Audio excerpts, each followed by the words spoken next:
Hey everybody, welcome to our early comics review video. I'm Andy. I'm Matt. We're here with Infinity Flux Comics out of Chattanooga, Tennessee, and this is our bigger show where we show you some of the biggest and best books that are releasing this week to your local comic book store, whether that be Infinity Flux like we are in right now, or you go over to infinityflux.net, or you shop at your local comic book store. This video is here to help you know what's coming out, how to make your decisions, make the best decisions, and make beautiful decisions. Yeah. This is a huge week of books. Yeah, this may be quantity-wise, and I know we say this a lot, but seriously, quantity-wise, this may be the biggest week of the year. It was, at least for, I mean, we took home, between the two of us, like 45 different books or something like that. I had 30, you had, I think, 29 or 30. Yeah. So there were 60 books. Some of them overlapped, some of them didn't. So we had more to read this weekend than we've ever had before. That is definitely true. I've never brought home 30 books before to read. Caliber-wise, though, not a whole lot of like super huge, big number ones. You know, there are some number ones, but there's some that are just like 2s and 3s and 4s. Exactly. Yeah.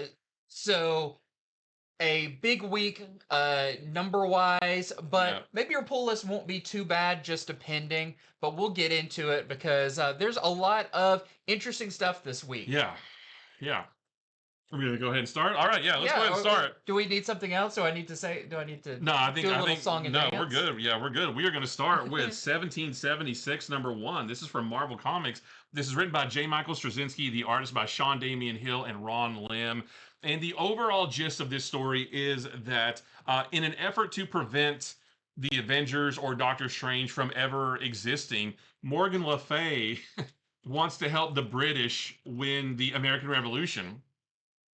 And I was gonna say, she wants to prevent the creation of the United States, but that happened in 1776. But she is in 1777 after it already Should have went back a year. I know she should have. That's what I was confused. I was like, you should have gone back a little bit further. But the American Revolution didn't end until 1783, I believe. So basically, she wants to help the British win the war so that the Americas, the United States, North America, never really rises to prominence, and maybe the British can take it back over. Because if America never exists, then chances are the Avengers and Doctor Strange and all those guys will cease to exist. And there's still the problem of like Thor is still going to be around, and some other non-American heroes. But even more than that, she wants to divide up what we know as North America. She wants to divide that up into 12 like separate countries, kind of like how Europe is divided, how it's a little bit smaller, but you can like go all these different countries. She wants to divide it up that way to prevent Americans from rebelling just a couple years later. She's like, we're gonna like completely do away with America altogether.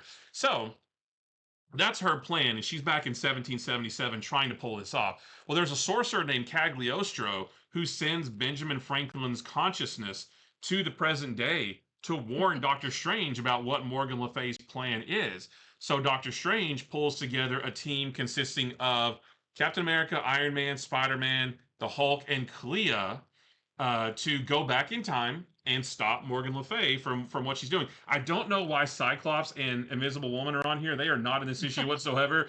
Maybe they'll be in future issues or something, but they're not in this one. But yeah, so I mean, they're going to go back to 1777 and stop Morgan Le Fay's plan, and then America will form just as normal.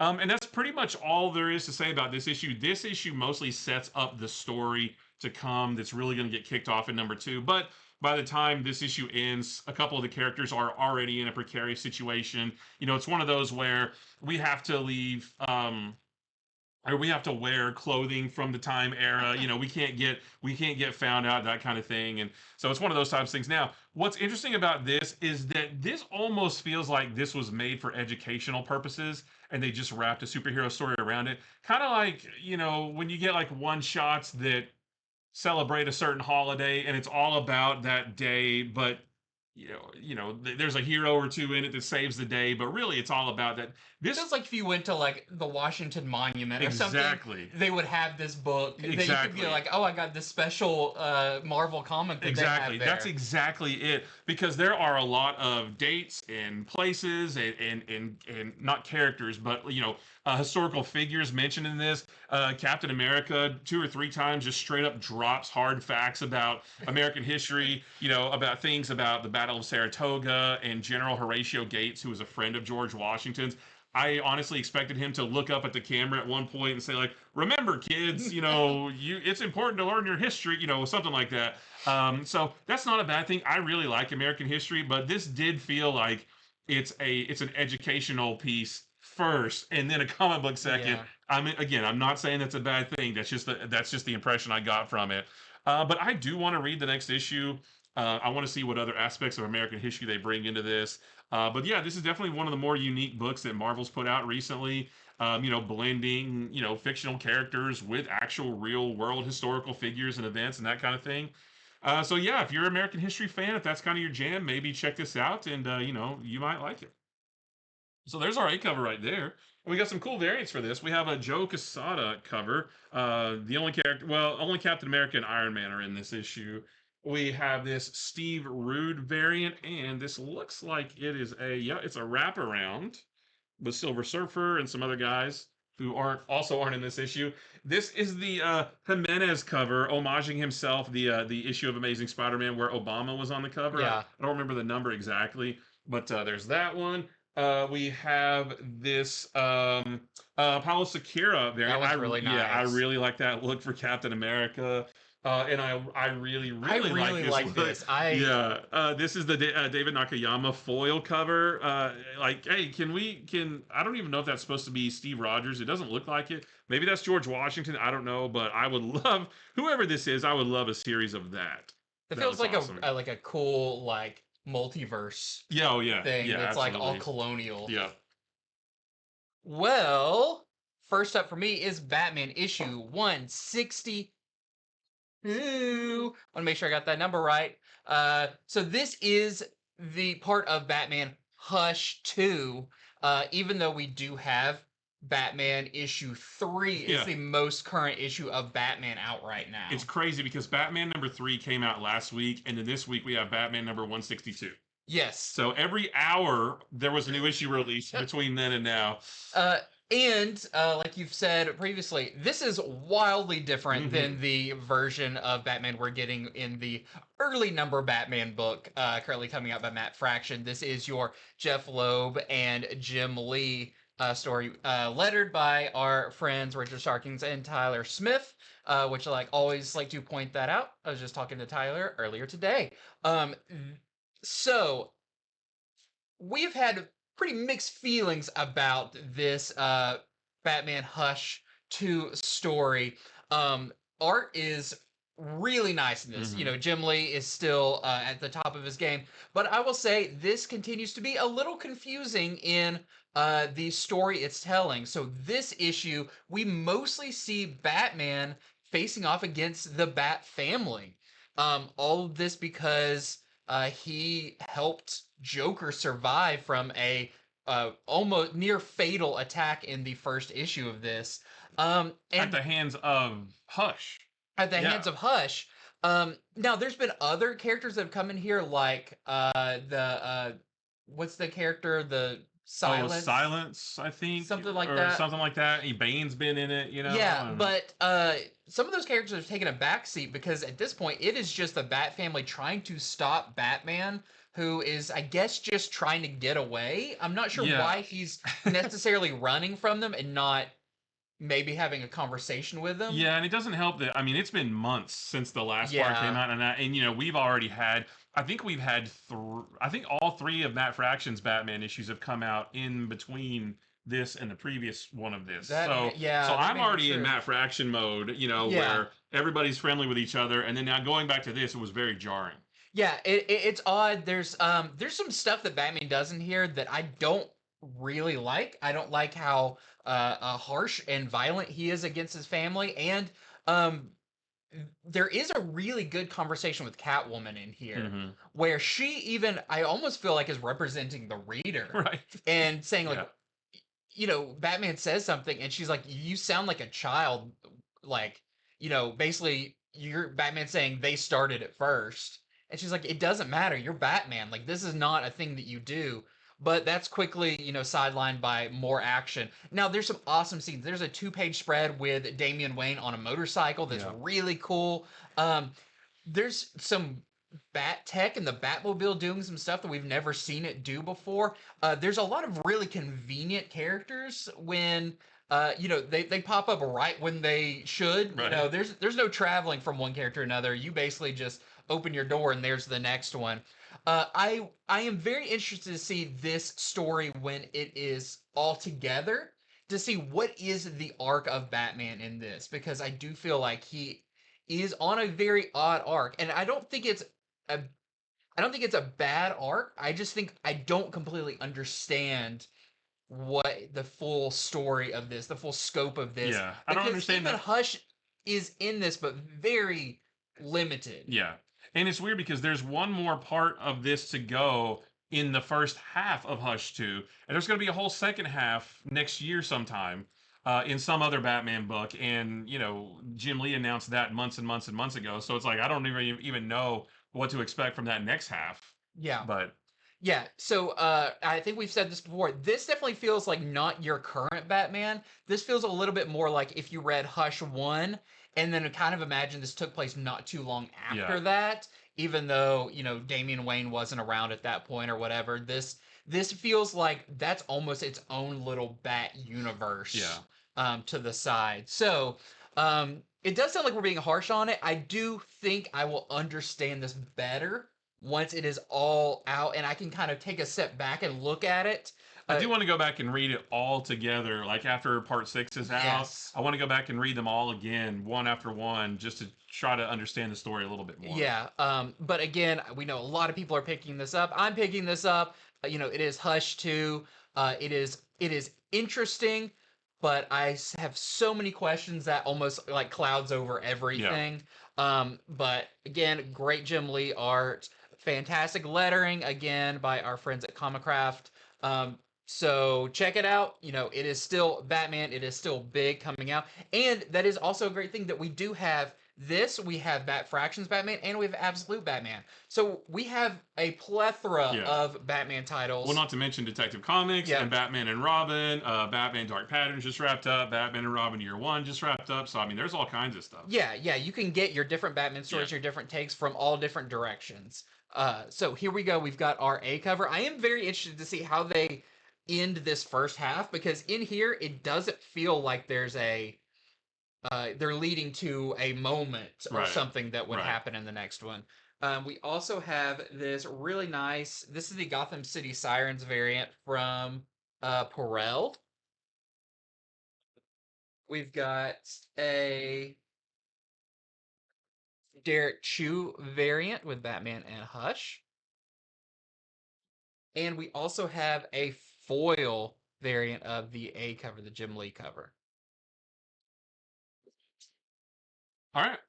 I've got Fantastic Four #5, and I really like this one a lot. This is it's another just really fun one and done story. It doesn't continue on into the next issue. It's its own self-contained story. And in this one, Reed and Ben and Johnny go on a fishing trip in the negative zone, leaving Sue and Alicia behind to have a girls' weekend. But their girls' weekend doesn't last long when Felicia Hardy rings the doorbell of the Baxter Building, surrounded by police officers who have been chasing her, and says that she says that she has been accused of murder and needs Sue's help to clear her name. Um, she's been accused of killing somebody at the bank that she was just at. And all signs point to yes, she did do it, because there's only one way in, there's only one way out. There's she was the only person there. Like, how else could anybody have gotten in? Nobody else saw her, anything like that. So all signs point to, yeah, she's guilty, but she swears up and down. She even kind of references a little bit about what's happening in her own book. She's like, I've turned over a new leaf. I'm trying to be a hero. I swear to you, I did not do this. And it's kind of funny because Sue does not like Black Cat whatsoever. But she very reluctantly helps. She says, she basically has the mindset of, I don't like Black Cat, but this feels off. Why would she kill somebody so sloppily and get caught so easily? She's usually so much more stealthy than this. So she said something does feel off about this. So, Sue can be invisible, right? She's like the best detective ever. She can just sort of like get in and like observe things and look at things. So the whole book is basically a murder mystery and a crime mystery. Who done it, basically? Who killed this person in the bank? Was it really Felicia? Was it somebody else? And so yeah, Sue just goes on the hunt to investigate to see what happens. It's really clever, and yeah, I love the banter between Sue and Black Cat, and just Sue's just attitude towards Black Cat is really fun. So yeah, just a really fun story. Sue Storm is at the forefront of this, and I love her so much. And then of course Black Cat plays a big part too. So if you wanted just another really good, fun, Fantastic Four story, grab this. You don't need to have read anything about anything. This stands on its own. In the next issue, we know we're going to get the first part of the next story arc called The Invincible Woman, where something happens with Sue. Yeah, and I like that this does spotlight Sue, but almost giving you a baseline. Like this is what we currently know, her powers. This is kind of how she interacts with characters. Because I think in that story, there's going to be some stuff that changes about her. Yeah, but this is excellent. I think out of all the books that I read, I mean, we've already read pretty much every book, all the big books anyway, that come out this week. I think this may be my pick of the week. I just had a blast reading this, so I highly recommend it to anybody who just wants a fun comic book. There's your A cover right here, and we have this Scotty Young connecting variant. I believe this is the last of these. I think there were going to be 5, making one big picture, so there's the last one of those. We have the Jenny Frison variant. This is the In-Hyuk Lee, the Street Verse variant. And then we have this 1 in 25 Michael Cho variant that we're selling for $19.99. That looks great. We have the In-Hyuk Lee Street Verse Virgin variant, the 1 in 50. We're selling that for $39.99. And then this is the Jenny Frison 1 in 50 Virgin variant that we're selling for $59.99. Well, I've got a brand new book from Dark Horse. This is American Caper #1. I'm not sure if this is a mini series or an ongoing. Usually Dark Horse, it's going to be a mini series. This is by Dan Hauser, is the writer, and that is one of your original founders of Rockstar Games, of GTA fame and Red Dead, and actually a game I love is Bully. Bully was a fantastic game. For PS2 and Xbox. But he also is no longer with Rockstar Games. While he was there, he was one of the main creative heads of it. And him lending himself to this, you know the kind of stuff you're going to get. The art in here is by Laszlo and David Lapham. Plus, there's plenty of other people who work on this. I think it really comes together. I think the pencils are... I think David Lapham does pencils and layouts, and Laszlo does the finishes on it. But this takes place in Verona, Wyoming. And on the outside, a lot of small towns, it looks very quaint and, happy neighbors and, you're very Americana type place. But there is a lot of secrets behind those doors, and that's what this kind of gets into. So the best way to describe this is kind of like a GTA game, but in a kind of a rural setting. This has a lot of your kind of characters that you would get in a GTA game. They're a little bit over the top. They're very like a character. They're kind of a personification of an idea or a thing. And everyone in this is flawed. You pretty much go through this thinking everyone is terrible, just like in a GTA game. Right. It's just how do you navigate through all these terrible people? So our story is told by a guy named William Hamilton. And it's definitely all from his perspective, and we learn a lot about his family, his wife, who is addicted to social media and is just kind of like an outrage person on social media. And definitely there is no love between them anymore. Yeah. She sits at the computer, just screaming at the computer, and he's like, what are you mad at now, type thing. He has a daughter who is the opposite of the mother, who is out at the White House, like picketing and very like socially involved, but also is a terrible person, like a Okay. very like talking out of both sides of her mouth, and also is very unlikable. And he has a son who, his son is not to the age. He's kind of like a young teenagers, maybe like 14 or 15, and he is all into video games and stuff. And the dad really kind of feels bad because he's like, I know I'm not. I would like to be someone my son would look up to, but I know I'm not that. Because his son is all about video games, and kind of you see a montage of like his son thinking about like what kind of person he wants to be, and that's a hero, or someone that everybody loves, and he does something great. um, he also has William has neighbors, and it is a very like perfect looking neighbor. They're blonde hair, blue eyes, beautiful wife, a bunch of just perfect kids, all of that. And so of course he kind of resents his neighbors, um, and kind of also envies them. He definitely envies his neighbor's wife. Like that's a thing he can't stop looking at.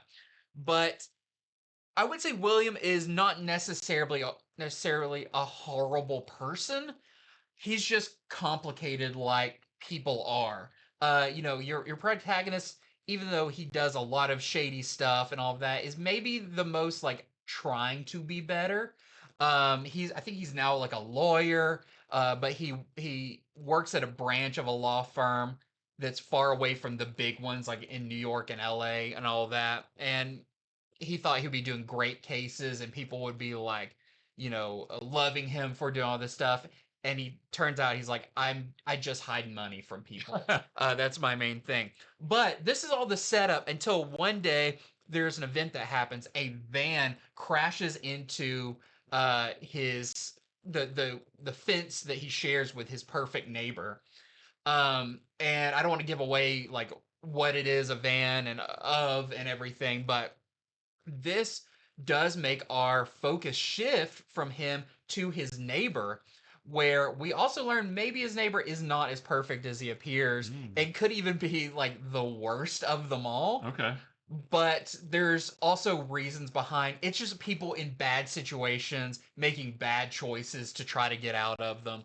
Um, expect a lot of debauchery and language and just terrible people, but a lot of humor in that as well. I really like this. I thought it was very fresh, and I feel like it will make there's a character that will make everyone mad at some point, whether it's the mom or it's the daughter or it's the son or it's whatever, because that's just kind of the feeling of like a GTA or something. Yeah. It's just like there's no one to root for, but you are kind of watching them try to get out of a mess they put themselves in. So I really like this. This is definitely one of my top picks this week.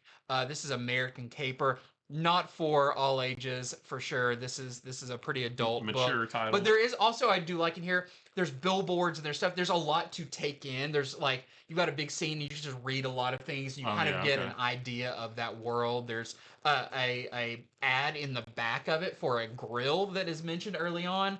And it's also just horrible. So if you like that kind of stuff, check out American Caper. That's our A cover. We've got a Savage variant. That's him and his wife. We've got a this is the Quinones variant with the daughter arguing with her mom. And we have a Simon Bisley cover. This definitely feels like something that would have been like Vertigo. Oh yeah. Okay. Something like Scout or a similar title to that. Cool. Yeah, I wish I'd read that now. I'll have to go back and read that. All right, next up for me is Die Loaded #1, and it's a weird title. It sounds like I'm insulting somebody. Die Loaded, like but it's die as in a dice, right? Well, it's also loaded die, which it means a die that is not fair. Yeah, that too. Not about death. So this is from Kieran Gillen, and the art is about Stephanie Hans. Now, this is the sequel to the original Die series that I want to say came out in Was it around 2021 maybe, or It's maybe it was certainly before that, it's or fairly old, but it wasn't that many issues, but there were long breaks in between yeah, issues. there were 20 issues total, I So it really like believe. stretched it Yeah, out. there's a collection you can get all 20 in one book, or there's like 4 trades or something. Hmm. But Die was a series from several years ago from Kieran Gillen, and it was about this group of friends who are playing a role-playing game like Dungeons and Dragons, and they get sucked into the game world. And that sounds like an isekai anime almost, but I this was is thinking very Jumanji and Robin yeah. Well, Williams. somebody in the comments of somebody in the comments on League of Comic Geeks called it Goth Jumanji, and I thought that was I mean, that's hilarious. really good Yeah. So summation. it's kind of like an isekai anime sort of, or like Jumanji, but it's darker, right? Yeah. It's just like dark fantasy world they go into, and they don't all make it back alive, and that's kind of where this picks up. Is this picks up after they've all come back and they've been back in the real world for a few years, and half of the issue was spent at a memorial for one of the characters who didn't survive their first trip into this world. And so it's just it's a lot of that kind of thing, remembering the character and all the stuff that they did. And still, they're still kind of also processing the trauma of everything they Hmm. went through. They're a little bit older now, and they're still trying to deal with this. And I don't want to say how, but by the end of the issue, we're back in that game world. Somebody else gets pulled into that game world that I'm pretty sure didn't go there before. So it's not just all like, oh, they're just like talking about it. No, they're back in it. Like, so this is a sequel to, to the original one. Now, I've read a small part of the original series, maybe like the first 3 to 5 issues, and I know a little bit about what the original story is about, but I was still pretty lost in this, and it's not a bad thing about this. It's just this really assumes that you've read the original series. So I would say that this is not a good jumping on point for to read Die, but it did really make me want to go back and read the original, because when I read the original, I liked it. I just kind of fell off of it. So this made me want to go back and read. It's only 20 issues, so I was like, I want to go back and read that whole thing Hmm. because it's really cool. The artwork is great. The world they go into is really interesting because it's not your typical fantasy world of elves and orcs and dragons. It's not like that. It's much more, I don't know, it's much more sinister, and there's this presence that Yeah, there's high fantasy, which is like your World of Warcraft. Then there's dark fantasy, right, which is a yeah. little bit more like Game of Thrones, like Yeah. less fantastical, more just like kind of dark and brooding Yeah. and almost traditional medieval. Yeah. But we wanted to talk about this a little bit, even though I didn't quite understand what was going on, because I know there's a lot of fans out Yeah. there of Die, and even folks who maybe aren't comic book fans, but who are big into role playing games and D&D and stuff like that. There's a lot of folks like that who like this Hmm. series. For those folks, or for anybody who has read the original series and enjoyed it, definitely pick this up because it's still some of the same characters. Like I said, we do go back to that world, and now we got to figure out this other character's got to figure out what to do. So I thought it was cool. It's just I didn't have enough knowledge about the Yeah. original series, but I do want to go back and read it now. If anything, it's cool that it sparked you to want to go Absolutely, read it. it really That's did. a good thing. It really did. It's like, man, I really do want to go back and restart that and finish up where I left off. So yeah, Die Loaded #1. I don't know how many issues this is going to be. Like I said, the last one ran 20 issues. I'm not sure if this is just a mini series or what, but here is the first issue. So that is your A cover right there. We got a couple variants. This is your Peach Momoko variant. And this is because they're everywhere. We're going to talk about them more. This is the Youngblood team up variant, and this is from Stephanie Hahn. So that's your interior Yeah. artist. I'll say it's a little bit. The interior art looks a little bit more. I don't want to say clean, but a little bit more standard. This is a little Yeah. bit more stylized than what the interior looks like. But the interior looks really, really good. I Yeah. liked it a lot. Well, next up, I've got Aquaman #11. I always have to preface it by saying Aquaman's my favorite superhero, so So of course you're gonna like it. so just take that bias into account. But this is a really great issue. Now you can see this says DCKO tie-in, and that is. I mean, it is. I mean, It is. They're dealing with stuff that is happening because of the world turning into a new apocalypse. Yeah, but it doesn't happen within the tournament or anything Oh that's yeah, going yeah. on It's in not. Yeah, DCKO. it's So just surface level. yeah, Yeah. so in this, Aquaman and his Justice League Blue, of course, it's made up of like Captain Nemo and uh, is it Zan of Yeah.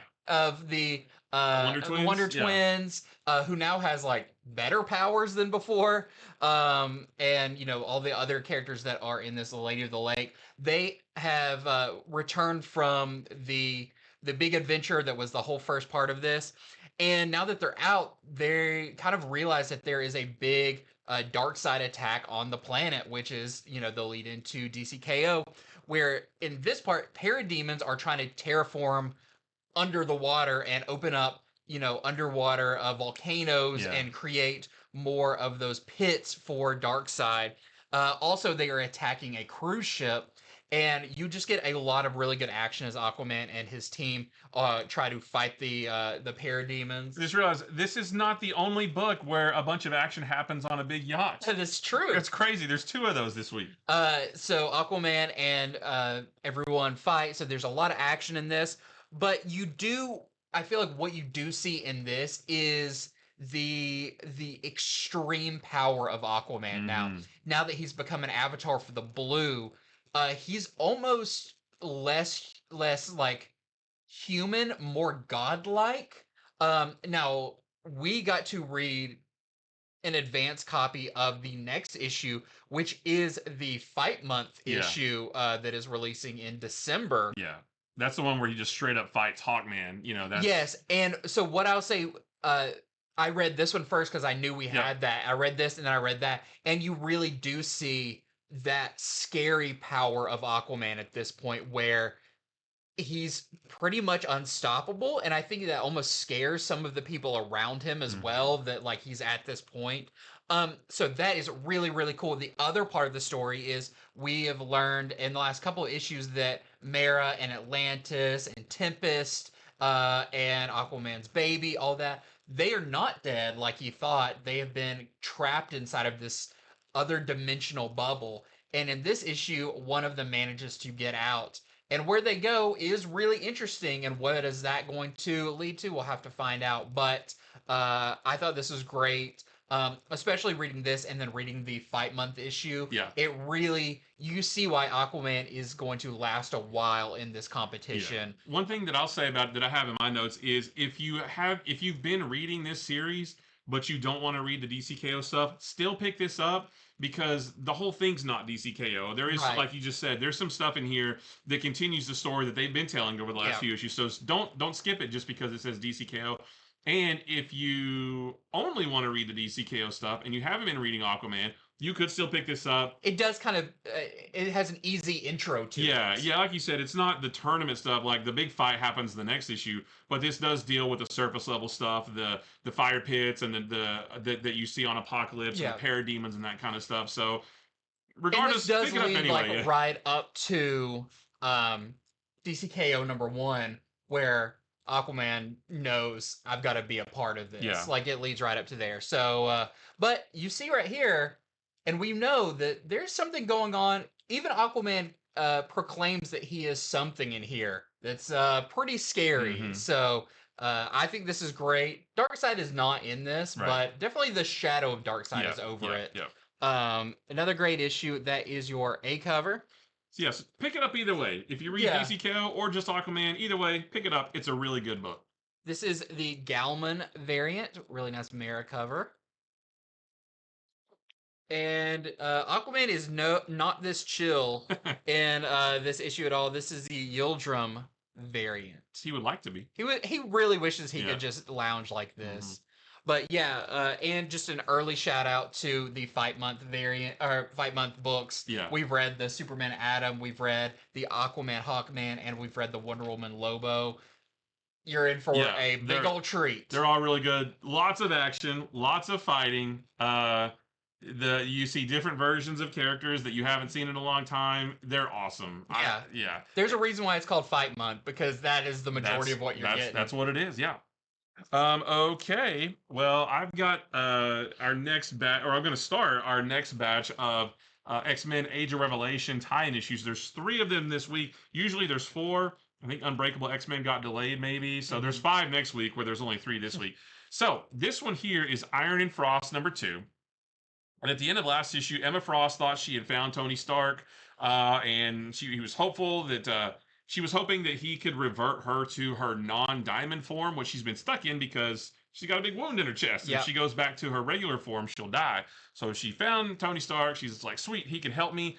But what she really found is that the X virus has mutated him, and he is now known as the Iron King. You can see that here. The mutations are very specific to Mantis Right, that yeah, these what they characters have are, taken yeah. on. Now, initially, what I thought was, oh, it mutated him, and now his skin is armor as well. But no, he actually fused with his armor, Yeah. and now his mind is just as much of a machine as his body is. It's almost like his mind is, you read an Iron Man comic, and he has the AI in the suit. It's almost like that's him now, and he's very robotic, and he's thinking about the logic of everything and that kind of Yeah. stuff.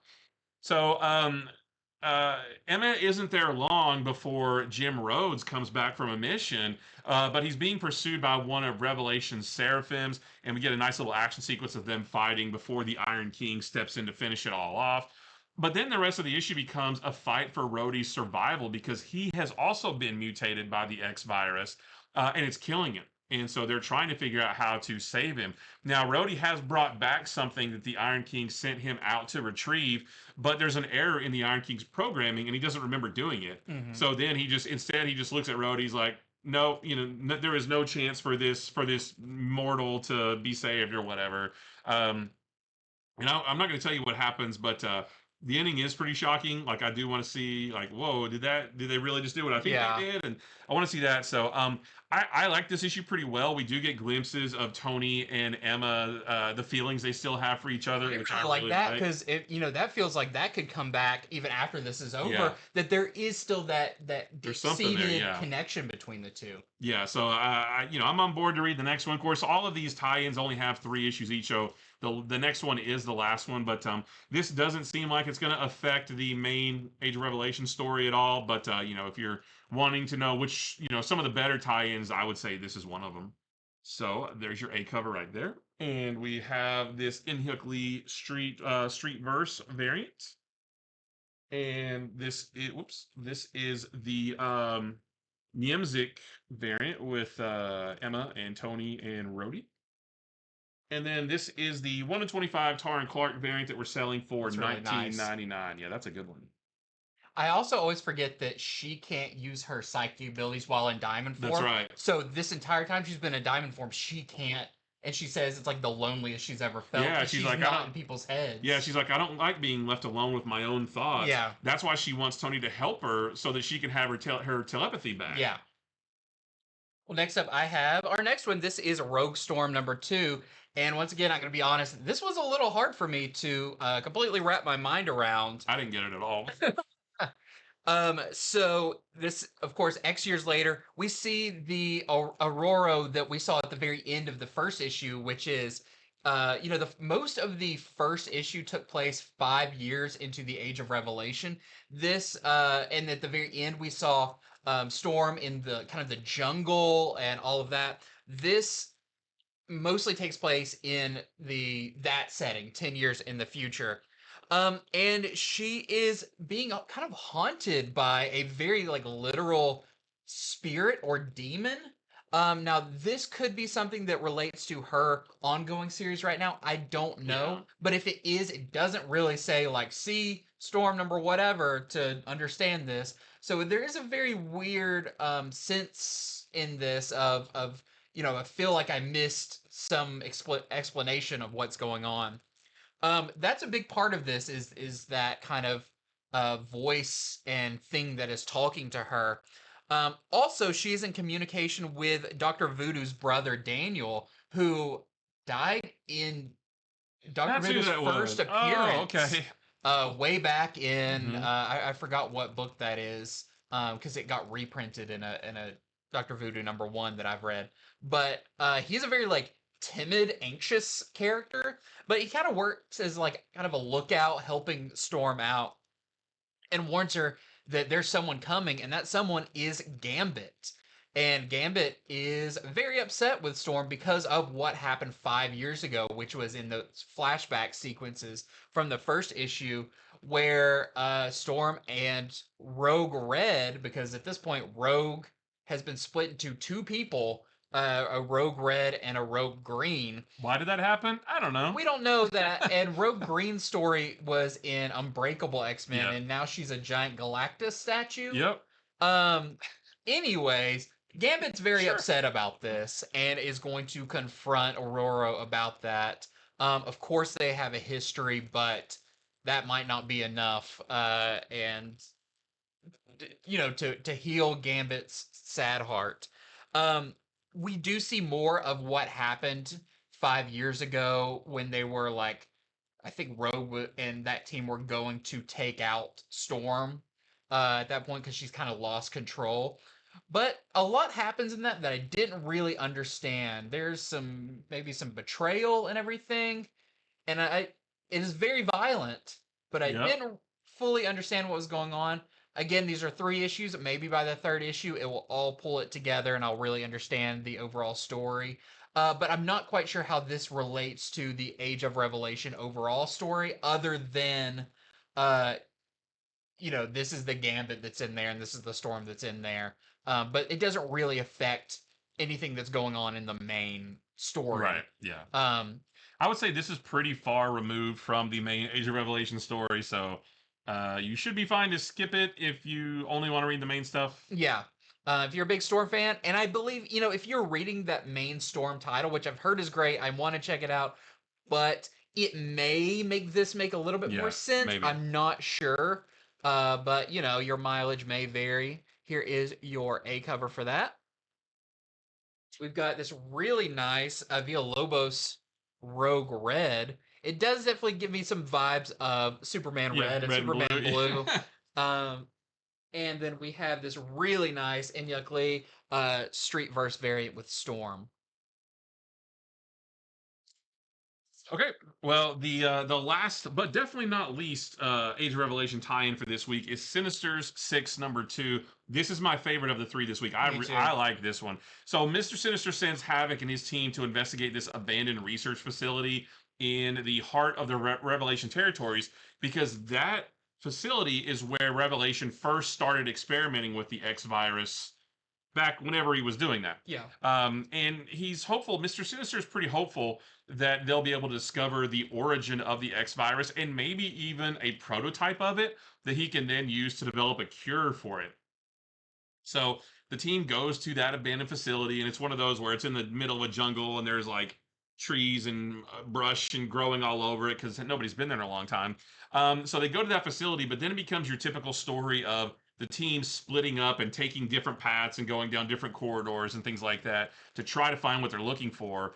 And, you know, they encounter different obstacles along the way. But it's actually really, really cool. Now, I don't want to spoil what happens, but if you look at the cover, that's a pretty good hint as to what they end up having to deal with while they're at this facility. Yeah, what I like about it is they are like on Revelation's radar. Yes. Which, you know, a lot of these books, like we said, don't feel like they are too close to it. It feels like Sinister Six have gotten too close to it, and he does not like that. Yeah, he is not happy with him. So there's some good action in this one. I liked the artwork. I like this team. Yeah. You know, we get more like mutated Black Cat, and she actually talks about how she likes how she is now. Omega Red's mutated, and he does not like his current mutation. And this actually has some heart in it. There's the story with Havoc. Yeah. That it actually feels like, you know, this is not just action, like, which is fine. Yeah. But there is a bit of a, you know, a heart and a reason that's compelling some of the characters to do what they're doing. Yeah. So I don't think this is going to. I mean, it might, with the way that this ends, it might, but I don't think this is going to influence the main Age of Revelation story too much.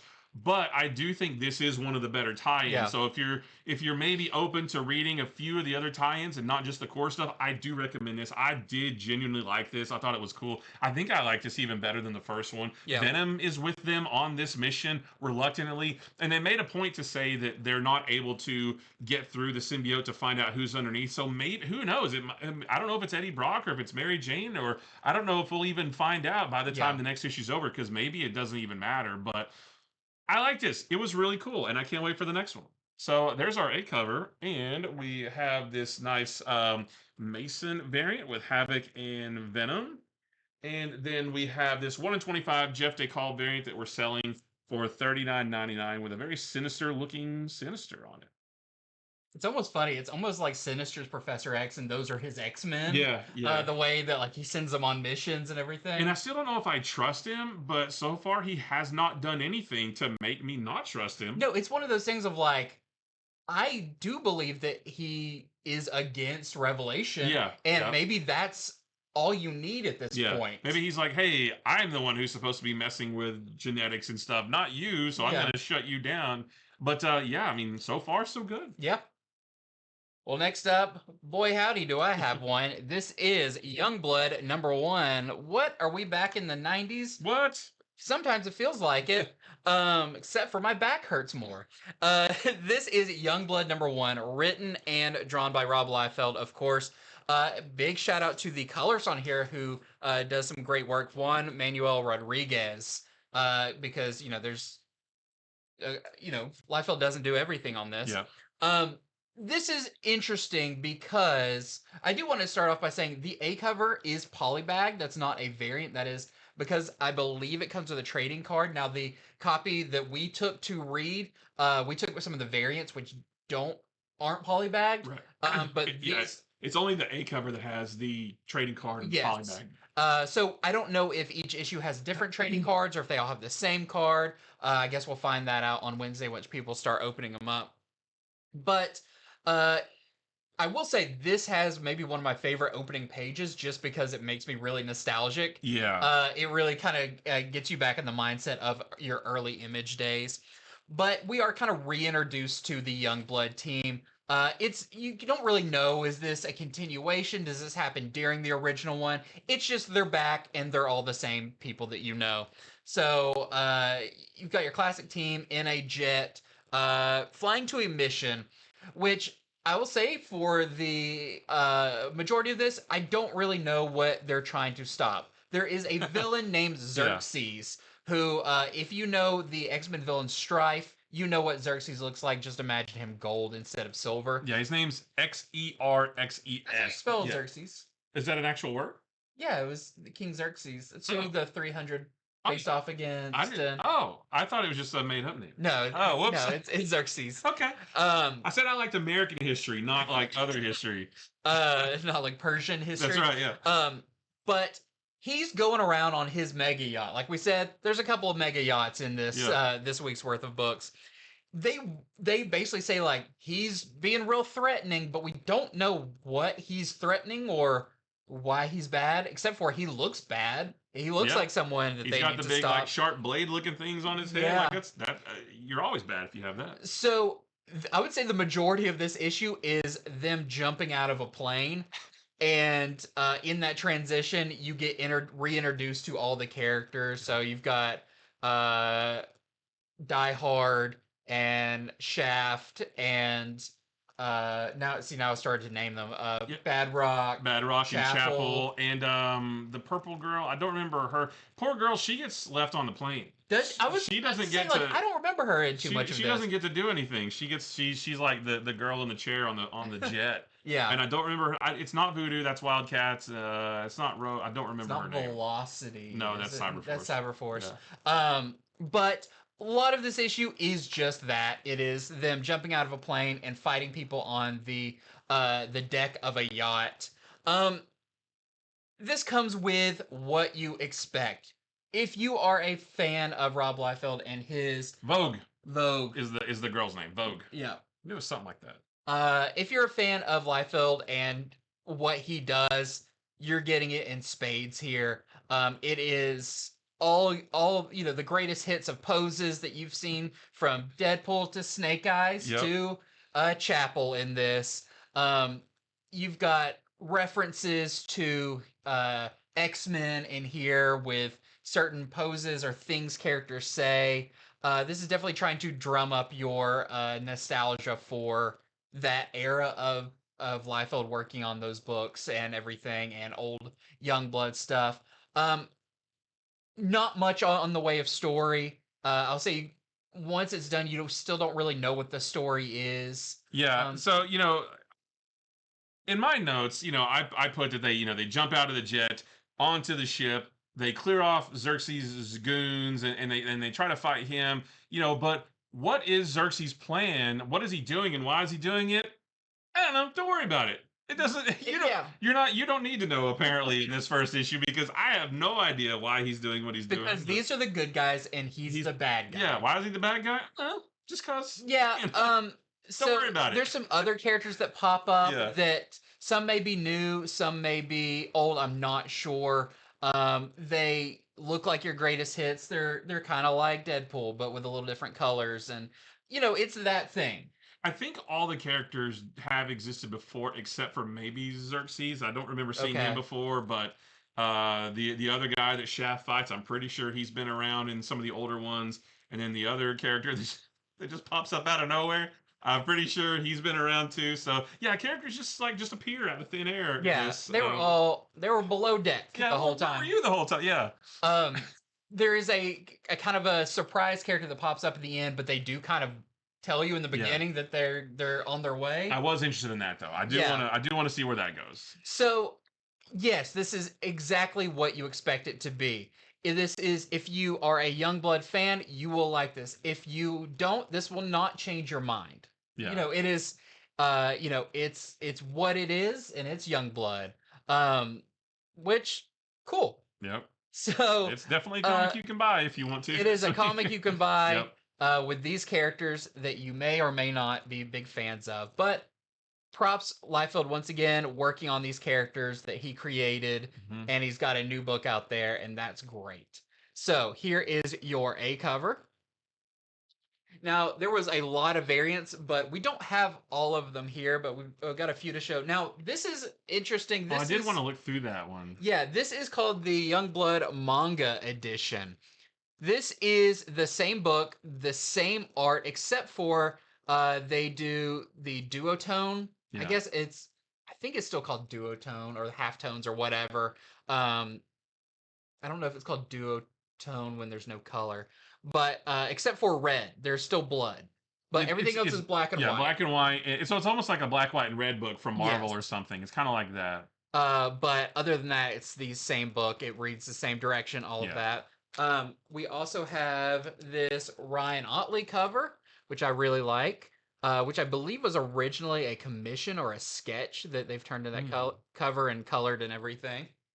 We've got a really nice Daniel Warren Johnson cover with Shaft and his bow with no string. Yeah. Got no strings to hold me down. And we also have a Cale New 1 in 25 cover. We're selling for $9.99. Youngblood is back. It feels just like it felt 33 years ago. Yeah. Okay, so moving on. I've got a book that I love. This is Gunpowder Prophets #2. And this issue picks up shortly after where the first one left off. And the entire issue is what you see on the cover here, and it's great. So Huck and Marley, who are your two main characters, they are trying to get America, which is the name of the young girl. I'm not talking about the country. They're trying to get America back to her mother, which is something that she doesn't want to do because she says her mom isn't any better than her dad, who they rescued her from her dad last issue. But she's like, my mom isn't any better than he is. And during their trip to get her back to her mom, they are pursued by the biker gang known as Heaven's Devils, not Hell's Angels, Heaven's Devils, and who have worked for America's dad before. So now they're pursuing them to get her back. And literally, this entire issue is one big chase scene. It's action-packed. It's violent. You've got Marley jumping out of the car onto a motorcycle, throwing a guy off, shooting another guy on a motorcycle. You've got Huck playing a very dangerous game of chicken in his big car with two motorcycles coming at him. There's not really any supernatural stuff in here like there was in the first issue, but I do think there will be more of that in the third issue. This is mostly just like an action-packed thrill ride from beginning to end. I don't know. There's not much else to say. I love it. Like, it really is. Every single page is just action-packed and full of daring do and things like that. Some fun one-liners. And America is this little girl, but even she has a bit of a mouth on her, that kind of thing. So I'm pretty sure this is just a mini series, but I would love it if this were an ongoing because I really do absolutely love this series so much. And I can't just wait. I just can't wait to read more. I hope it goes on forever. That's our A cover, and that is the only cover we have. Well, next up, I've got Transformers issue number 26. This is our second issue with our new writer, a little up-and-comer named Robert Kirkman, Yep. and artist you may have never heard of before, Dan Mora. Nope. This is a really fun issue, continuing some of the story from the previous one. In this, most of the story is about Thundercracker, who is very upset about Skywarp being used as the kind of the brain or the I don't kind of the Like the communication between. Yeah, like he's like the CPU of Teletran 1, I guess. Yeah. So, but Thundercracker is like, no, I've got to get my fellow Decepticon out of here. I've got to rip him out. And even the Autobots are like, don't do that. He'll die if you pull him out of here. Like he's like hardwired into this thing Yeah. because we remember from long time ago, early issues of Transformers, that he was installed there as kind of as that tool. So a lot of this is them kind of going up against Thundercracker to stop him from doing this. And even shoot, which one that's stuck in there? Not Thundercracker. The other one? Skywarp. Even Skywarp tells Thundercracker, "Don't pull me out of here. I'm gonna die if you do." You Yeah, know? Thundercracker feels like he's almost like hysterical Yeah, at this yeah, point yeah. about stuff. But you have Wheeljack there who is trying to stop him. It's a really fun cast of characters in this one. We also do get more stuff with General Flag. Now he meets Wheeljack and he meets some of the other Transformers. He's the one who made that offer to Optimus Prime in the previous issue about like, I've got plenty of Energon. Mhm. You can use that. I love Optimus Prime in this because he is still so willing to put out his hand in friendship and Yeah. forgiveness. He's very noble. He's very noble. Even like they're like, Optimus, don't, it's okay that we don't like completely eliminate these Decepticons, but you don't need to help them. And Optimus, talks about like, we're not going to put them in prison because if they're in prison, they're going to act like prisoners. But if Yeah. we, treat them like friends and fellow Autobots, then they'll act that way. So it's really, really nice there. But you've got some more stuff with Soundwave where he's, also trying to, deal with, because they're all kind of behind Autobot territory.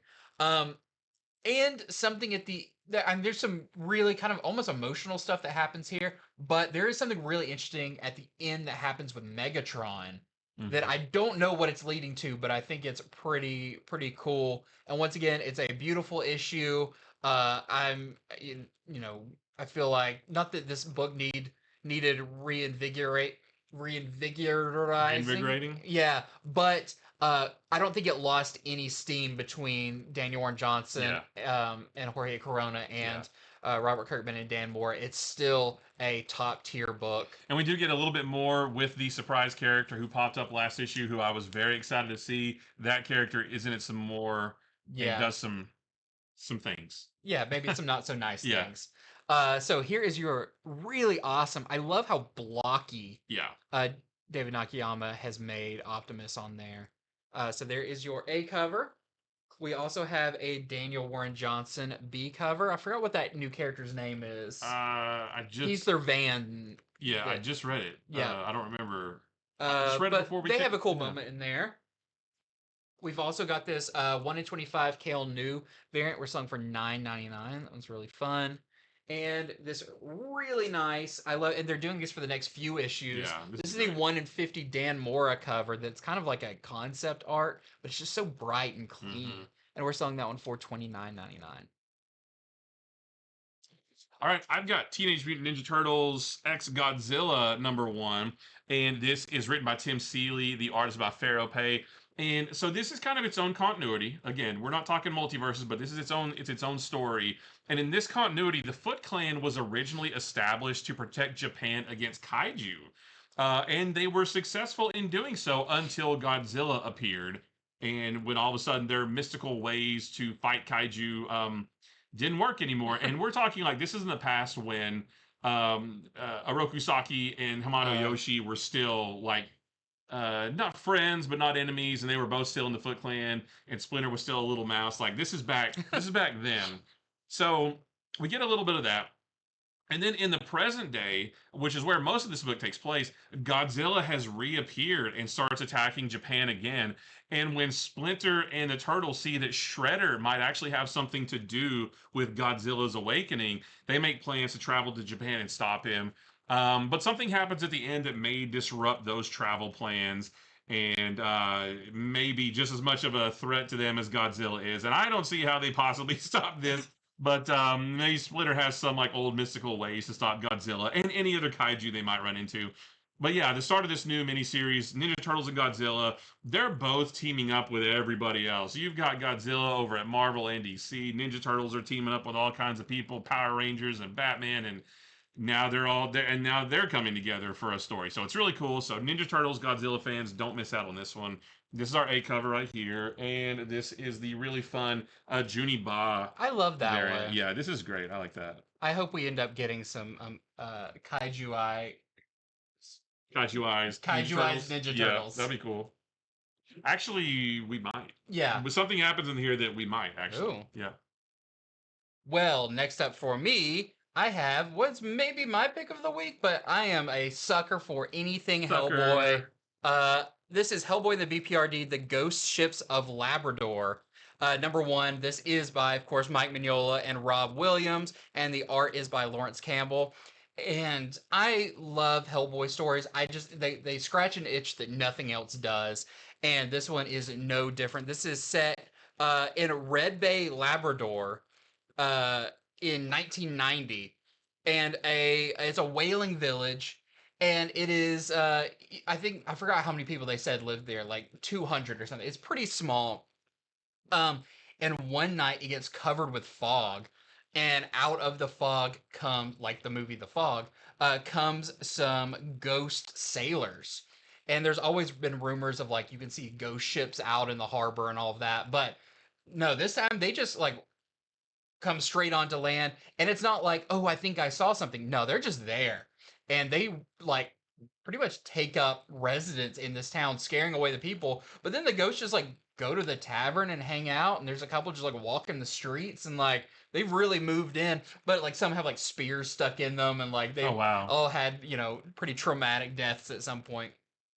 But the BPRD are called in to figure out how to get rid of these ghosts, and one of their operatives come in there, and she's like, okay, like it's not that big of a deal. Like we deal with stuff like this all the time. You think everything's covered. She goes into the fog, and immediately you know something's not good because she does not come back out of it. And now they're gonna have to pull in the big ones. They're gonna call in Hellboy and Abe Sapien to check all this out. And what I really love about this, and it's kind of the spirit of Hellboy, is that Hellboy is a just a worker. Like he's a regular guy. He may be a demon and son of the devil and a witch and all that. Doesn't matter. He doesn't like a lot of nonsense. So he walks into this town and it's just like, ghost guy, you gotta leave. Like you can't be here. He's very relatable. He just doesn't want to be. He just doesn't. He wants to be left alone. He wants to be left alone, and he's just like, stop doing all this nonsense stuff. But it does lead to some confrontation between Hellboy and some big burly ghost sailors, and then a final part of this that is wild and super cool. And this is only a 2-issue miniseries, but like a lot of Hellboy stuff, you can jump into this without knowing anything. Even if you've only seen one of the movies, you will be perfectly at home checking this out. This is a blast, beautiful art, and highly recommend. So there is your A cover. That's what your interior looks like. And then we also have this Matt Smith cover, which you got some of your ghost sailors up there, and it's kind of your cast of characters. One of the Doctor Who's as well. Yeah. One of the Doctor Who's. That's him, right? Yep. Okay, so I've got Superman in the Kryptonite Spectrum, Superman the Kryptonite Spectrum number 4. This is the next to last issue of this. This issue is super weird, and not in the way that Rogue Storm was weird, but like imagine the insanity of Ice Cream Man mixed with Mr. Mxyzptlk and the Fifth Dimension and all of that weirdness as well. So this is just like weirdness dialed up to the nth degree. So last issue we learned that the rainbow kryptonite isn't actually kryptonite at all, but rather it's a distress beacon from the Fifth Dimension, and it transported. And when Superman came into contact with it last issue, at the end of last issue, it transported his mind into the Fifth Dimension. Now, there is a lot that's going on in this issue, but it all boils down to Mr. Mxyzptlk wanting Superman's help dealing with Brainiac, not Brainiac, Brainiac, who is a boy named Brian who doesn't believe in anything and he doesn't have any imagination and he threatens to destroy the entire fifth dimension with his just blahness. You know, he just apathy, yeah, just indifference to everything. And he really is. He's just a kid named Brian who lives in the fifth dimension. And so one of the ways that Superman has to fight him is to conjure up his own fifth dimensional familiar. And so he creates Kal-Elf, which is basically Kal-Elf is to Superman what Batmite is to Batman. So Mr. Mxyzptlk is not Superman's familiar. He's like his own character, but you know, Batman has Batmite, and they've done Nightmite, and they've done other ones too. Well, now Batman has Kal-Elf. And you know, this is a Black Label book, so I don't know if we'll ever see Kal-Elf again. But they actually sure did make it sound like he could maybe come back one day, and this is his first appearance. Now, while all that's going on over in the real world, Lex is up to no good, and he is doing something pretty sinister that's going to play out next issue, which is also the last issue. So it's really hard to describe this book though, because there's just so much going on, and it's all really crazy. It's definitely one of the most unique Superman comics I've ever read. This is even more out there than just like the most Silver Age of Silver Age Superman books. But if you've read an Ice Cream Man book and you know how a lot of them aren't just your typical story, there's always all these little things in the middle. You know, these like it'll go from a comic to a manuscript to like an instruction manual back to a comic. It's all that kind of craziness in here, and of course in the fifth dimension and Mr. Mxyzptlk, like anything can happen. So this is really bonkers, but I don't mean that in a bad way. I'm just saying that this is definitely not your standard Superman comic. But fans of Ice Cream Man or fans of the other issues of the series, you're definitely going to like this a lot. So there's your A cover right there, and we have going back to this. This is the oh, Mike Choi, my buddy Mike Choi, he did that cover. And then this is the Juan Ferreira variant with Superman and all the mites, Batmite and Kal-Elf and Mr. Mxyzptlk. Well, staying on the DC, we've got Batman Static Beyond. This is your this is an Elseworld book, so of course this kind of takes place in the Batman Beyond universe. This is by Evan Narcisse, and Nicholas Draper Ivy does the art. And this is interesting because it does use a lot of elements that were brought up kind of later on in Batman Beyond and in the comics, because this is a kind of a team up, but not so much in this first issue, but with Static, who is a lot older now. He's not the teenage hero, and Terry McGinnis, Batman Beyond. So Earth is about to be accepted into the Intergalactic Alliance thanks to a thing that Static created, which is called the Q-Wave grid. And I'm still not completely sure what it is, but I think it's kind of just a new energy type thing that he's worked on.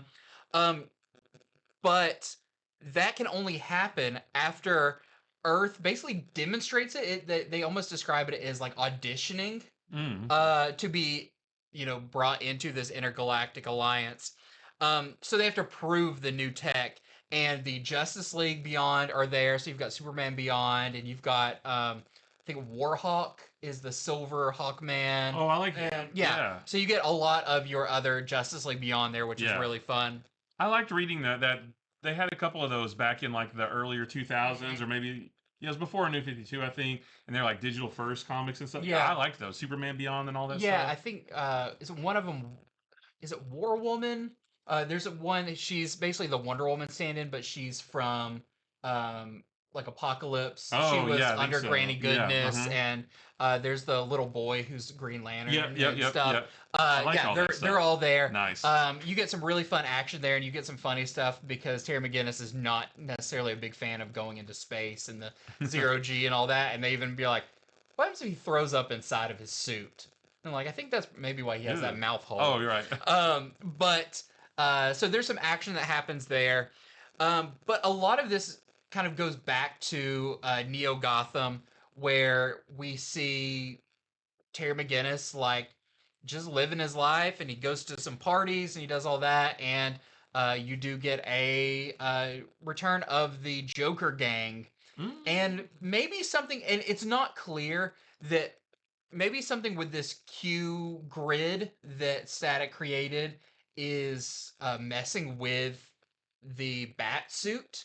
But a lot of that happens where we don't quite put all the pieces together, and it looks like it could be at the cost of something pretty horrible.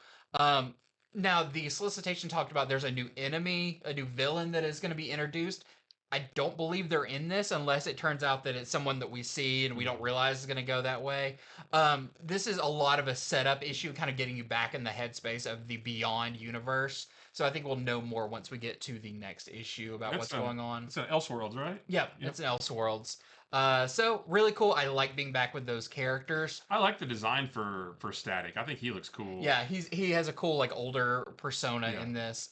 But you know, if you're a fan of Static and Batman Beyond, definitely don't miss out on this one. That is your A cover. We've got this really great Dustin Nguyen who did a lot of Batman Beyond books back in the day. We also have a foil version of that.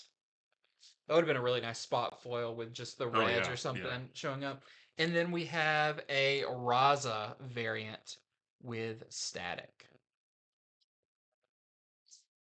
All right, next up, I've got a new one from Mad Cave. This is Liquidators number one, or Liquidator number one. This is written by Peter Milligan, the artist by Piotr Kowalski, which hasn't he been doing a bunch of stuff A lately? Yeah. lot of books, yeah. So this is about a woman named Aubrey Street, and she is a liquidator, which is essentially a time cop. So basically, and she's not the only one. There's like an organization of these types of characters, and so what her job is to travel to various points in time, fixing things that might disrupt the timeline where I guess time travel's pretty easy in this story, and kids run away from home and they go hide in the past, or somebody traveled back to the past and as a prank left a cell phone on the doorstep. I think it was Nikola Tesla's doorstep.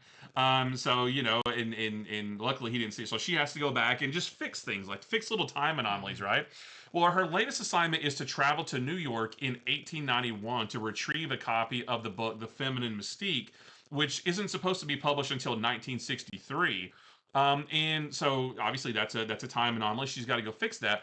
And she runs into a character named John Hawksmoor, who has Jack the Ripper vibes. I actually thought maybe it was supposed to be Jack the Ripper, so I did a little. I guess Jack the Ripper's identity has never really been confirmed or No. something. But this character feels like that, John Hawksmoor, and it seems like he might become a problem for her, because it does have that Victorian era feel, although she's in New York. Um, we also see some of in the establishment of this story, we also see some of the other assignments that she's been on. And part of the book explains the toll that traveling through time takes on the liquidators, and we see the toll that it's taking on her. And yeah, so that's another obstacle she's going to have to overcome is completing her mission, but also dealing with this creepy guy that's following her around, and also she's having like almost like trauma because of all the time traveling she's been doing. So really cool time travel story. It doesn't seem to be it doesn't really introduce too many weird time travel concepts. It seems like pretty. I always call them like Back to the Future rules. Where Yeah. it's simple. You go back in time and you change something or you don't. I mean, it seems pretty simple. But I like this one a lot. So Mad Cave puts out some awesome stuff, and this is one of them. So there's our A cover right there, and we have this. Hold on, it does say it somewhere. We have this Victor Ibanez cover right there. Well, next up, I've got Predator Badlands #1. This is a one-shot, a prequel to the movie that was just released. I saw it, and it is awesome. I'm going tomorrow night. I can't wait. I'm gonna spoil. No, don't do anything. that. I'm just... No, but it's probably one of my favorite movies this year, up Wow, there with okay. Superman and Fantastic Four. Fantastic Four. And I watched Frankenstein yesterday, which was also great. I didn't like Frankenstein. Oh, I mean, I thought it was okay, but I didn't love it like everybody else did. well, it's the book.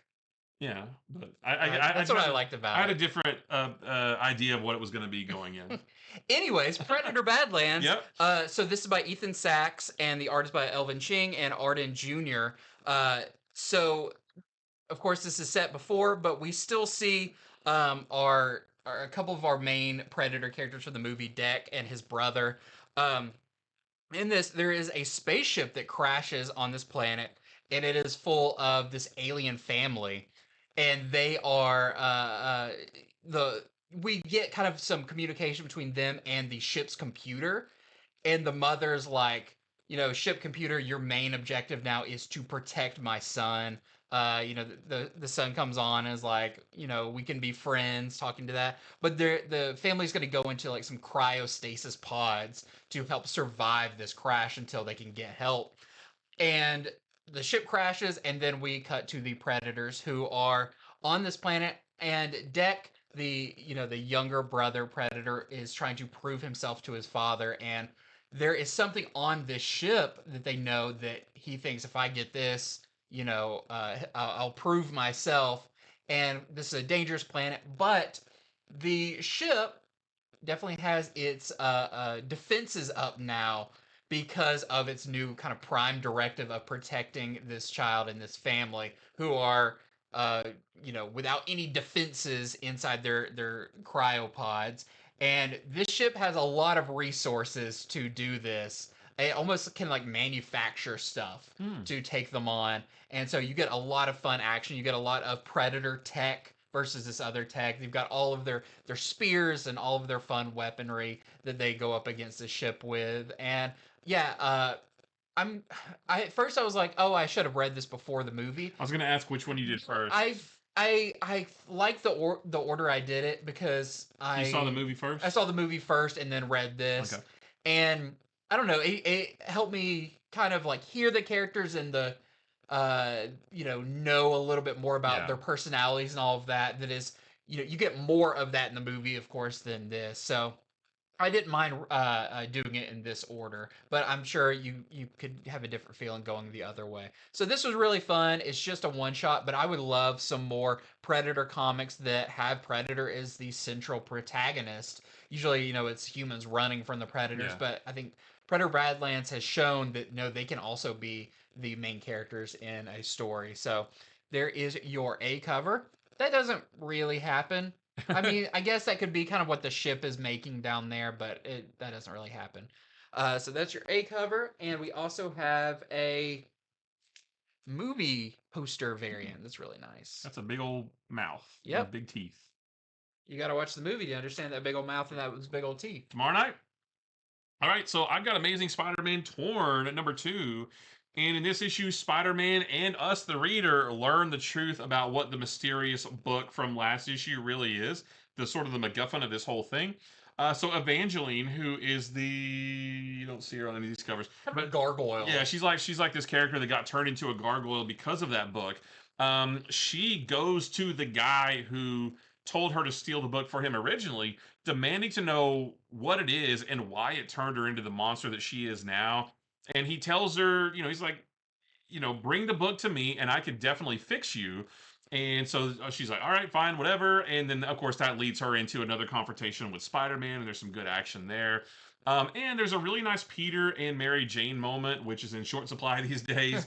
But, Mary Jane just kind of telling Peter, hey, you need to make up your mind, because takes place in the college year. So Gwen Stacy and Harry Osborn are still around. So, just the next issue. I like the first one. I like this one. I love stories set in Peter's college years, and this is one of them. So we have our A cover right here, and we got some cool variants. This is the Delato variant. And then this is the very great Steve Rude variant. Yeah. Classic Mary Jane. Yep. Well, next up, I've got Venom issue 251. We've got Paco Medina coming on for art, and I think he's going to be an artist on it for a while. I'm not sure if Carlos Gomez is on to something else. Yeah, I'm not sure. But at least I think for now we've got Paco Medina, who I also really like. Um, in this, we had the big issue 250 last time. Now we have in this, Luke Cage is told by Doc Ock that he has now been put in charge of Scar, which is kind of the symbiote uh, uh, squad that monitors the symbiotes. And if Luke Cage doesn't like that, Mayor Luke Cage, then maybe whoever's going to get elected next will be okay with that kind of threatening way. So they are definitely setting up Doc Ock as having a bigger job in this. We also get some fun stuff. MJ is now doing some really great commercial work, and you see her commercial, and she basically just got the job because her last name is Watson. Yeah. That's really, really fun. But she also takes on this bad guy. So you get some action there. But I don't want to go too much further than that. But I will say this is the issue where you get your Venom or Spider-Man or what you want to call him that we've seen on the covers with the red and blue, looks very more traditional Spider-Man, and you learn who is inside of that suit as well. So the mystery is already revealed in this issue. Now, what does that mean going forward? You'll have to keep reading to find out. We have questions about it, but that's why it is here for. It's kind of a last page reveal. No spoiler there because we know, I think the next issue has that character on the cover. Yeah, I think next issue is the big issue that for that version of the character, and with all the homage covers and stuff like that. Yeah, so just letting you know, that is actually revealed here. So if you want, I guess, first kind of appearance, you'll have to read it to really know, but that is in here. You do see that suit in here. So there is your A cover for that.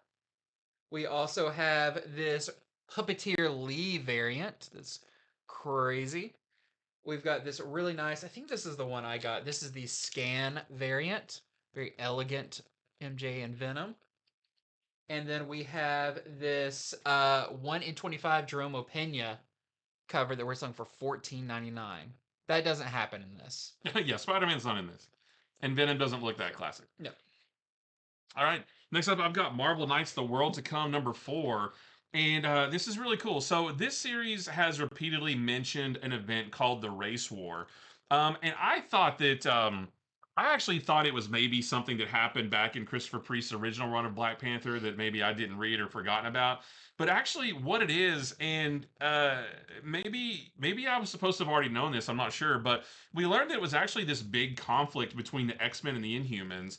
But it's not the X-Men versus Inhumans story that we got several years ago. It's something completely different. Kind of a new version of that. Yeah, and like I said, I'm not sure if we were already supposed to know that, but it's also not...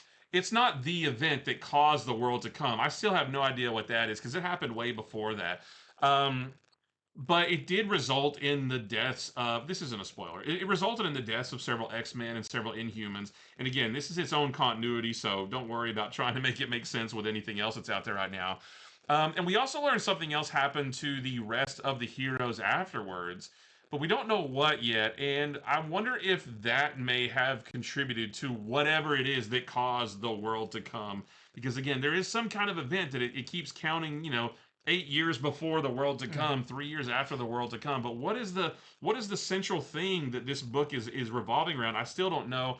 But it may have something to do with this thing that happened to the heroes in this, and I think we're going to find out more about that next issue. It's actually, it's hard to talk about this because we are elbow deep in this at this point, and this just jumps around in time so much. But again, I do recommend reading the chronological timeline of events that's in the back of the book. That really helps understand. It really helps explain what's going on in this. I'm still enjoying this. I can't think of another series where I went from not really liking it after the first issue to really liking it. Normally it goes the other way. You start off liking something and then it sort of fizzles out after a while. But this is the opposite. This becomes more interesting to me as the series goes on. So I'm going to keep reading. I think there's 1 or 2 more issues left. I think there's 2 more issues left. But yeah, it's wildly interesting, and I'm still looking forward to seeing if the Punisher Marvel Knight series if this ever like connects Yeah. to this at all. But I'm having a good time with this, so just want to let you know that number 4 is out this week. There's already cover art. Oh, and we the heroes are in this Cool. a little, not a lot, but a little. You do see Captain America and Spider-Man stuff. That's our A cover right there. We have the cutout mask variant. Halloween's over, but you can still cut it out and wear it. This is the Mark Bagley variant. We do get some cool Captain America in this. And then this is the, I don't have the ratio for this. Probably this looks like maybe a 1 in 10 Mobley variant. And we're selling this one for $11.99. Well, next up, I've got our issue number 2 of Spider-Man Noir, and this continues to be a lot of fun, written by Eric Larson. So we did learn in the last issue, Gwen Stacy came to Spider-Man, or came to Peter Parker, who is a detective, to find out who killed her father. But we learned that maybe it was Spider-Man because Captain Stacy was mingling up with the Scorpion gang and wasn't as good of a guy as everyone thought he was. Well, in this, we meet a new villain called Hardboil, which is a pretty gross villain. You'll see him on one of the variants. Yeah. He's just kind of a big mobster with a big boil on his head. And oh yes, Spider-Man punches it, and it is not pretty. It's gross. But a lot of this book is just action, and while he's going through this action, he's kind of being like, I don't want to tell Gwen that Spider-Man did this. He almost wants more evidence to show Gwen, like, hey, Spider-Man killed your father, but here's what he was up to. He was a bad dude. But he's very conflicted because he maybe has feelings for Gwen Stacy. Plus, a old friend of Peter named Arnie shows up and invites Peter to a gathering of like-minded individuals, and maybe that like-minded individuals. Not saying he's in here, but maybe Red Skull would be a fan of going to this thing. Oh, right. And Peter is not having any of it. Yeah. He's like, yep, this is all I need to see. Yeah. And you get some more action right there. This is set in the 30s, remember? Yeah, so that was a lot of fun. Tons of action in this book. Spider-Man Noir is a really fun version of Spider-Man in here, and pretty deadly, for being a Spider-Man. But again, I really enjoyed issue number 2. I enjoyed issue number 1 of this. It's really shaping up to be a fun series, and I can't wait to read the next one. So there is your A cover. We also have this Eric Larson variant with Hardboil. Mm-hmm. Big old boil on his head. Which, bring him into the main universe. Please. I want to see what I want to see, him and Tombstone swapping blows. And then we have a 1 in 25. I think this is Jermaine Peralta variant we're selling for $29.99. All right, guys. Well, we have gone through 22 books already, but we told you that this week is huge. So we are still not done. So we are now going to enter into our Speed Force round. This is like a quick lightning round where we just go through these books really quickly. We may not have as much to say about some of these, but we still want to let you know that they're out and a little about what they're about. So the first one we're going to start off with is Beneath the Trees Where Nobody Sees, Rite of Spring, number 4. And in this one, Monica finds another clue as to her brother's possible whereabouts, but she accidentally hurts someone pretty bad to get it. And the weird thing is Sam is helping her do all this. She's actually taking a lot of enjoyment in Monica getting so close to finding out what Sam did. But of course, she's not going to let her live to tell anybody, but she's actually kind of think it's fun that, she's like, the person you're looking for is me, and I'm right next to you, but you don't know it. Like, she's taking some sick, twisted pleasure in that. So just want to let you know the next issue is out. Normally, we don't show variants in the Speed Force round, but these ones are too cool to pass up. So we have that nice homage cover right there. This is another one, which is like the purple crown. Harold and the Purple Crown kind of looks like that. This is the Virgin variant of the A cover that we're selling for $9.99. And this is the black and white version of that other variant that we're selling for $24.99. Well, I've got Gargoyles X Fantastic Four number 1. Yes, we've already had Fantastic Four X Gargoyles. That was published by Marvel. This one is published by Dynamite. This one is by Greg Weisman, like the previous one, and the art in this is by George Combadius. This kind of could be seen as a sequel.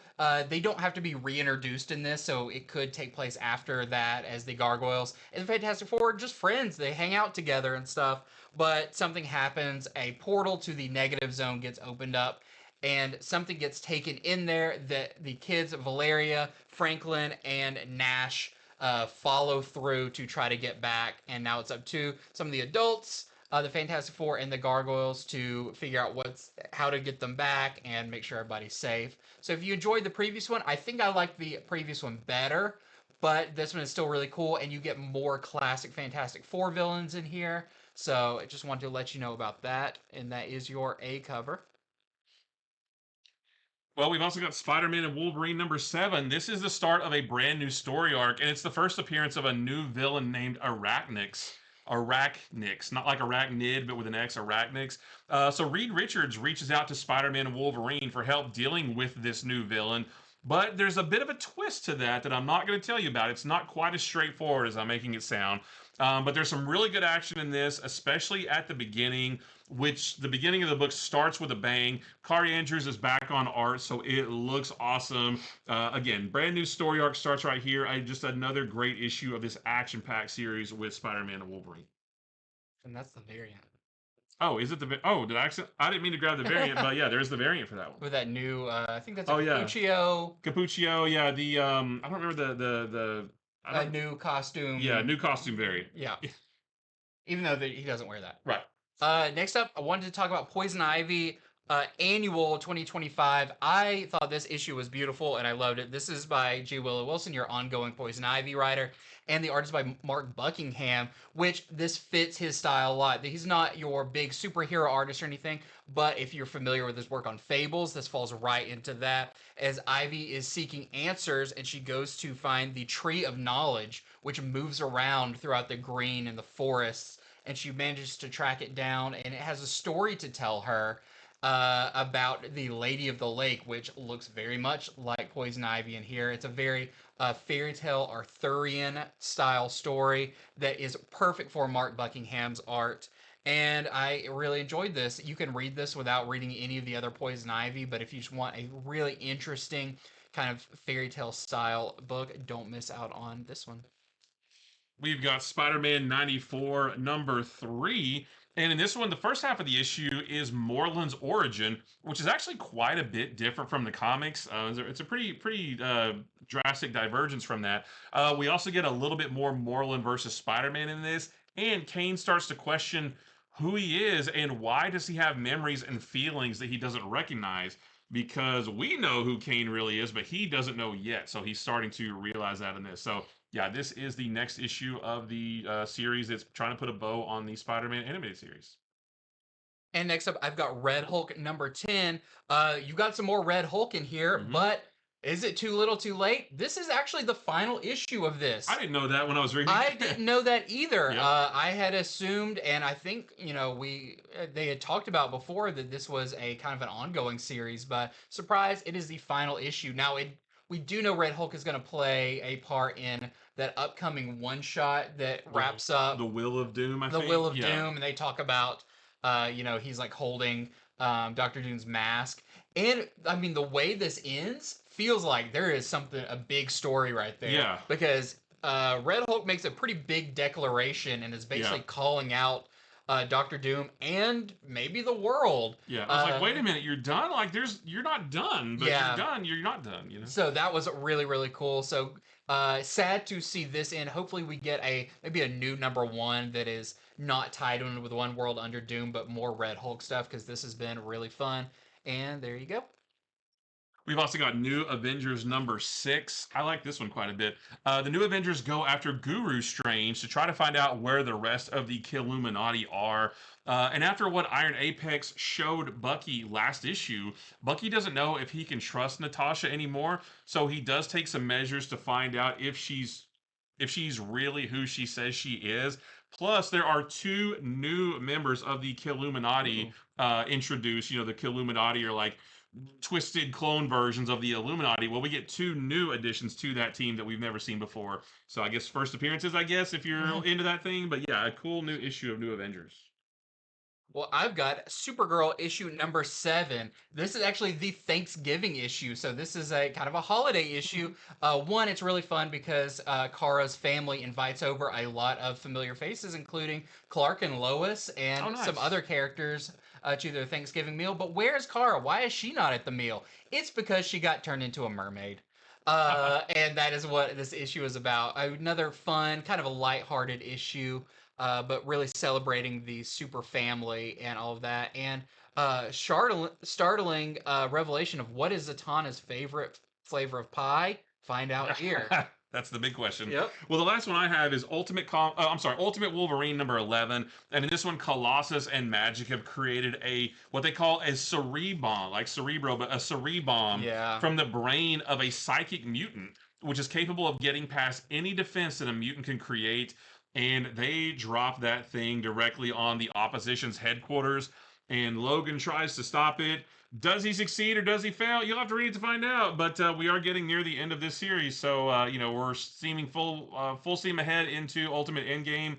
But this was a pretty interesting issue. Yeah, I like that issue. Yep. The art is really good. Next up, I have Star Wars issue number 7. What I wanted to mention about this, the storyline, it doesn't really completely get wrapped up in here, but a lot of pieces of it do. But what I loved also in this is Pete Woods is the artist on the interiors of this. And for action, Pete Woods does a fantastic job. So there's some really fun moments in this issue of Star Wars. I've also got Strange Tales issue number 2. I did not get a chance to read this. We were wondering initially, was this one shot or are these not connected? It does seem like they're connected. In this issue, it looks like Spider Gwen maybe gets turned into a ghost or kind of an incorporeal thing. How is she going to communicate with people around her? Maybe she'll figure it out. So you're saying she gets turned into a ghost spider? A ghost spider. A ghost spider. Right. So there is that one. I really wish I got a chance to read this because I like the first issue, but it's our next Ignition Press book. This is Roots of Madness issue number 2. I really liked issue number 1, so if you enjoyed that, check this one out. We also have another book I really like the first issue of, and I wish I got more time, but there's so many books to read. This is Author Immortal issue number 2. Number 1 was great. Crazy twist at the end, and that continues in this one. We also have a new book from Dynamite, The Return of Peter Cannon Thunderbolt. Another one that looked a lot of fun. So more kind of superhero with those public domain characters that Dynamite likes to do. So there is that one. And finally, one of my favorite properties ever, but I have not got a chance to read this one yet. It's Street Sharks issue number 2. But another jawsome issue, I am sure. So check that one out if you enjoyed the first one. And that is it, because this was a huge week of books, tons of stuff to go over, and we didn't even cover everything that came out. There's even more. There's more. I mean, oh my gosh, there's so many. That's why you got to head on over to infinityflux.net. All of them are up there while supplies last. Including variants for those Speed Force books that we didn't show. There's variants there as well. Yep, so if any of those excite you, definitely go over there. Go ahead and order them because they will not last long. And then especially Wednesday, once they completely come out, it will, we'll be down to half the stuff we have now. Again, like always, make sure to like this video, subscribe to the channel, and share this with someone. Share it to your own page. Just get it out there because we love talking about comics. We try to stay as positive as we can, at least as honest as we can about them. And there is a book out there for everyone. So even if it's not for us, maybe it will be for you or someone you know. So share it all around. And let us know in the comments which of these books you're most excited to read. I love to see those. I love responding to these comments. And y'all always have something fun to say. Yeah. So until next time, See ya.